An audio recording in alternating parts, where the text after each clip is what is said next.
Picture this, you're completely alone, exploring the breathtaking but entirely unforgiving terrain of Utah's Blue John Canyon. You're having a great time, and then suddenly, the unthinkable happens. A massive boulder just dislodges out of nowhere, trapping your arm against the canyon wall. You are completely pinned. You're miles from help, and literally nobody knows where you are. So what would you actually do when staring directly at your own mortality? This isn't just some crazy hypothetical question. It's the terrifying, real-life predicament that Aaron Ralston found himself in back in 2003. 127. That is the agonizing number of hours Aaron spent trapped against that canyon wall. 5 full days of intense pain, severe dehydration, and complete isolation, wrestling with the absolute terror of his situation. And it was at the very end of those 127 hours that he made the ultimate unthinkable choice to survive.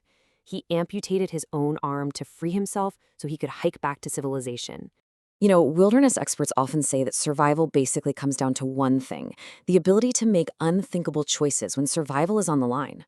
Now, obviously, Aaron's story is extreme, for sure, but it reveals something incredibly profound about the architecture of human resilience.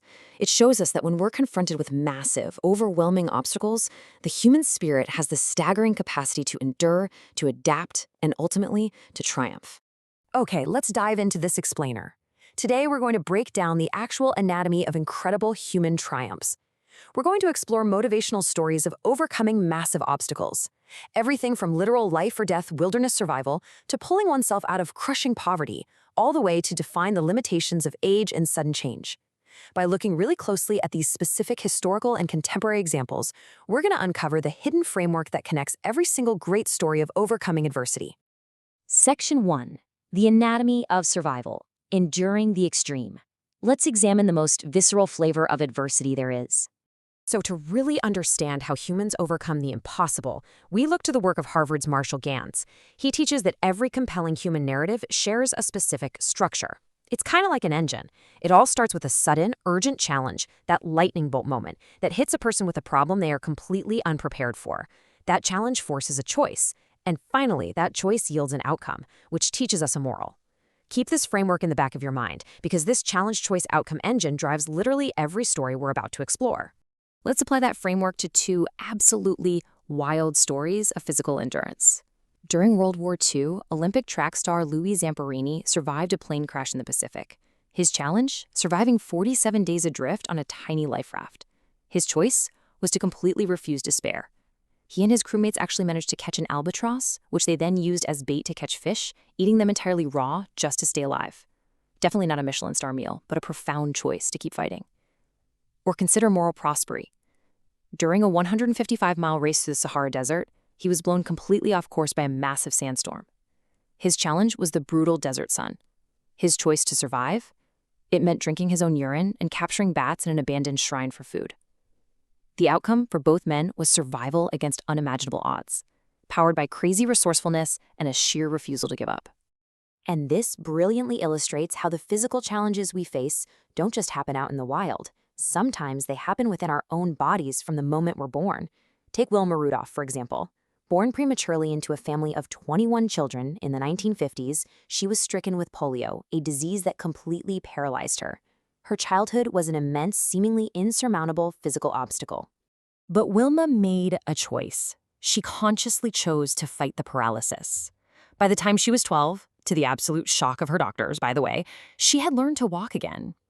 She famously said the triumph can't be had without the struggle. The struggle was her foundation. And once she could walk, she didn't just stop there. She took up athletics.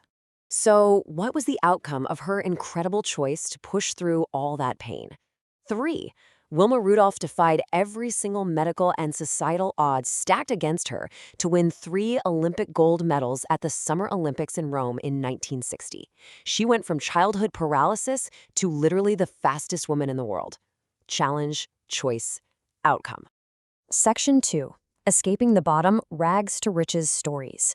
We've seen physical extremes, but how does this framework apply to profound poverty? Consider the contrast between two historic titans who started out with absolutely nothing. First, we have the famed novelist Charles Dickens.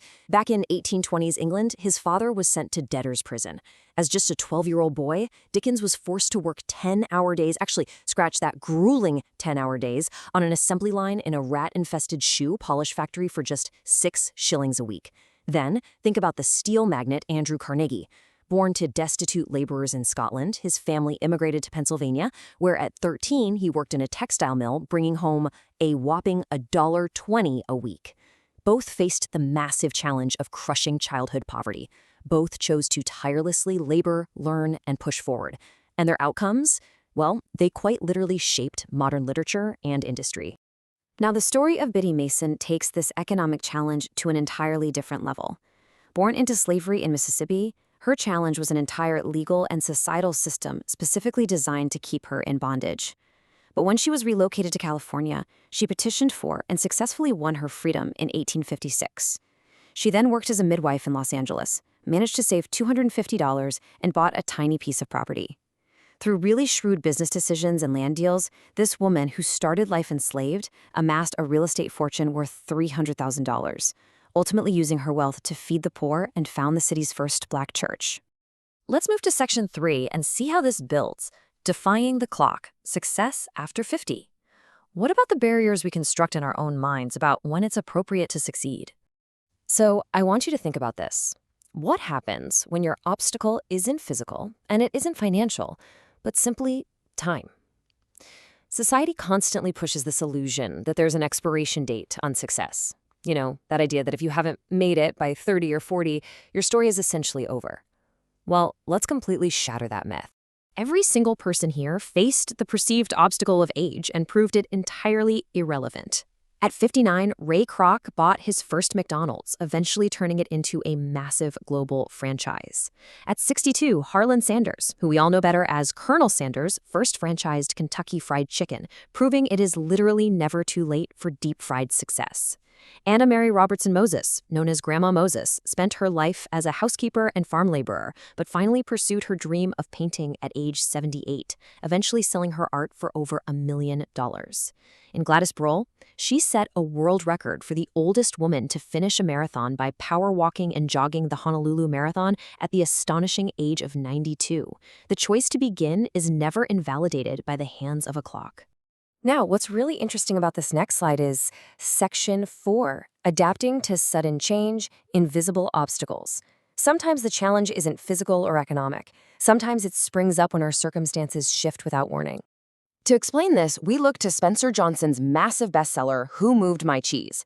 It's a surprisingly simple parable that sold nearly 30 million copies worldwide. In the story, you've got a maze, which represents where you look for what you want in life, and cheese, which represents your goals, whether that's a job, a relationship, or wealth. All the characters find a massive supply of cheese at Cheese Station C, and they settle in, getting very, very comfortable. Until one day, suddenly, all the cheese is completely gone. How the characters react is what really matters here. We have 2 mice, Sniff and Scurry, and 2 little humans, Hem and Haw. When the cheese disappears, the mice rely on instinctual adaptation. They don't think about it, they simply accept the change, immediately head back into the maze, and find new cheese. But the humans, Hem and Haw, fall into overanalyzing resistance. They just sit around complaining, growing hungry and frustrated, basically waiting for the old cheese to magically return. The profound lesson here is that when unexpected change happens, clinging to the past is dangerous. Sometimes the absolute biggest obstacle to our survival and success isn't our environment at all, it's our own stubborn resistance to adapting. Section 5. Your challenge, choice, and outcome. We have looked at mountaineers cutting off limbs, track stars defeating polio, historical icons escaping workhouses, and octogenarians running marathons. So the crucial point is captured perfectly by Marshall Ganz's concept of the crossroads. We all face our own distinct challenges. Maybe you are currently facing a health scare, a massive career shift, or a seemingly impossible financial hurdle. The lightning bolt of a challenge has struck. But as we've learned from every single person in this explainer, the challenge does not dictate the outcome. The only thing that determines your outcome is your choice at the crossroads. You can sit waiting for the cheese to return, or you can start running the maze.